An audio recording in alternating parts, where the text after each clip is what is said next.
Hey guys, I am so excited to be back in the studio after a little bit of a winter break. And today we're going to talk about it's going to be another short segment, and we're going to talk about differentiation. And this essay that I wrote is titled Differentiation is Life. Now, I have spoken on the process of differentiation from our parents in the past on this podcast, but it is worth revisiting because it is one of those themes that as a therapist, I see every single day in my practice. And it is something that is so important that if we fail to fully differentiate from our parents, it's not just harmful, it is actually deadly. So, first, let's think of it on a cellular level. In science, reproductive cells or cells that reproduce, actually, I should say, are called daughter cells. So there's a parent cell and a daughter cell. I'm not sure why they don't have son cells. I guess that's hard to say, son cells. So we have daughter cells. When a daughter cell differentiates from a parent cell, it becomes whole. If it does not fully separate from the parent cell, it actually fails to be able to ever have a function in the body. And what's more, it is far more likely to become a cancer cell because of its failure to differentiate. So let's think about this for a minute. Not differentiating from the parent cell not only harms that cell because it never gets to have any kind of function or role in the body, but it actually is deadly. It actually creates a likelihood of cancer in the entire system of that person. When we differentiate from our parents, it doesn't necessitate that we never speak to them again, although that might be an outcome for some of us. What it does mean is that we attain a healthy detachment from them, looking at them objectively, at the way they've treated us, the way they treat us today, um, the things they've taught us, both explicitly and implicitly. We take them off the God throne and we see them as fallible human beings, just like us.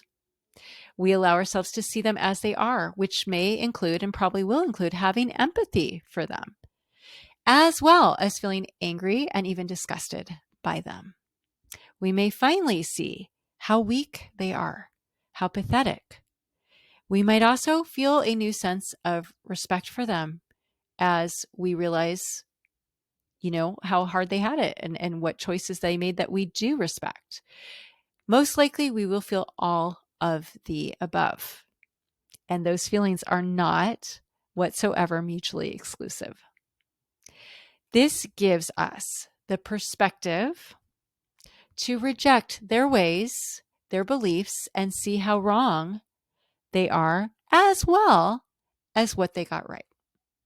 It helps us to see their failures clearly so we won't repeat them ourselves.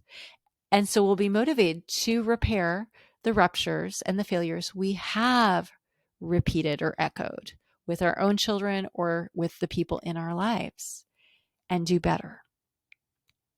Differentiation is necessary because it allows us to separate mentally and physically.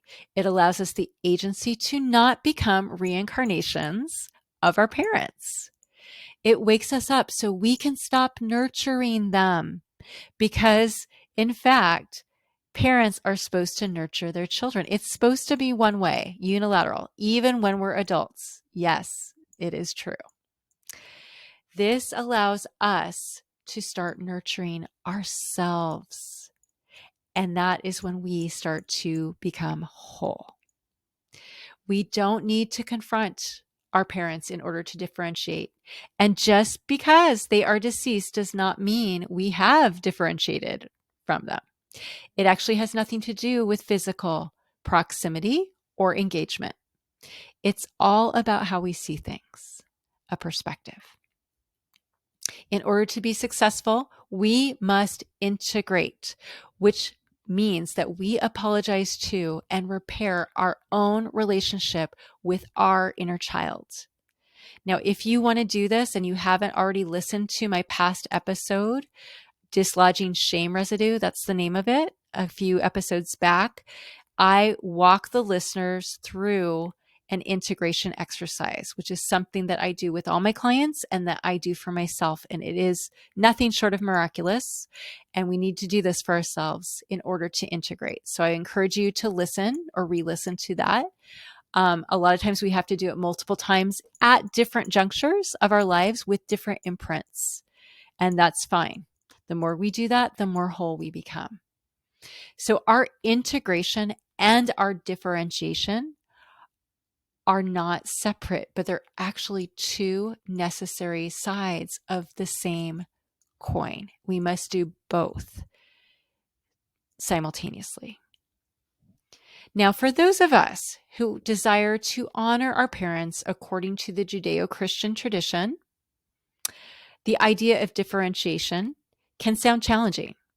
It's true that honoring our parents is one of the 10 commandments. However, let's take into account not only all of scripture in the Judeo-Christian scriptures, but all of the context at general, such as other ancient spiritual traditions and beliefs.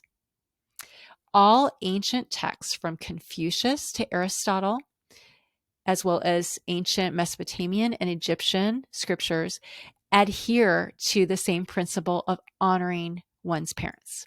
The difference is, in the other ancient traditions, they spend many pages outlining how this is to be enacted in great detail. But notice that the biblical account just has a 5-word directive: honor your father and mother. But it leaves what this entails to the discretion of the reader.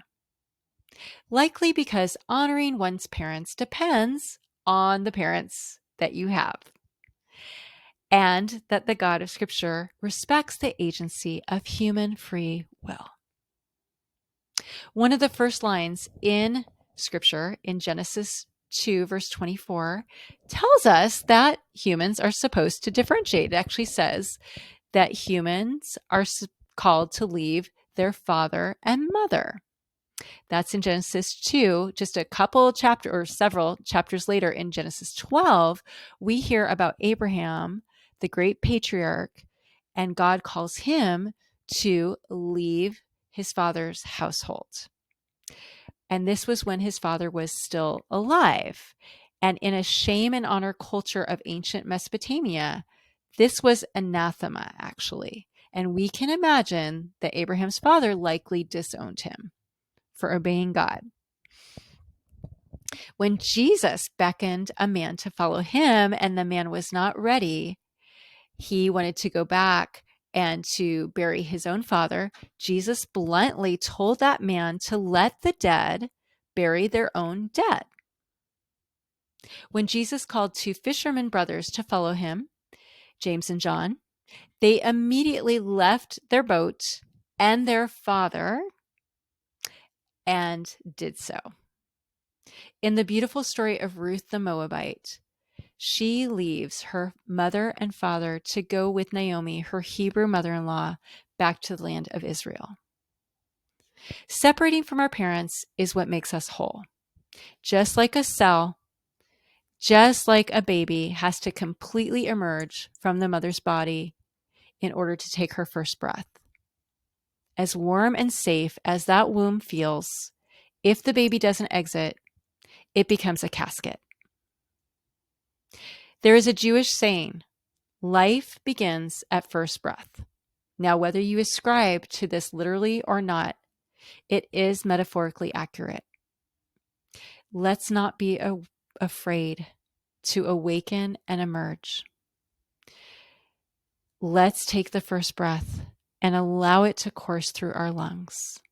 There's nothing like being fully alive, and no one can do it for you. Breathe. Choose life. Differentiate. Thanks for listening today.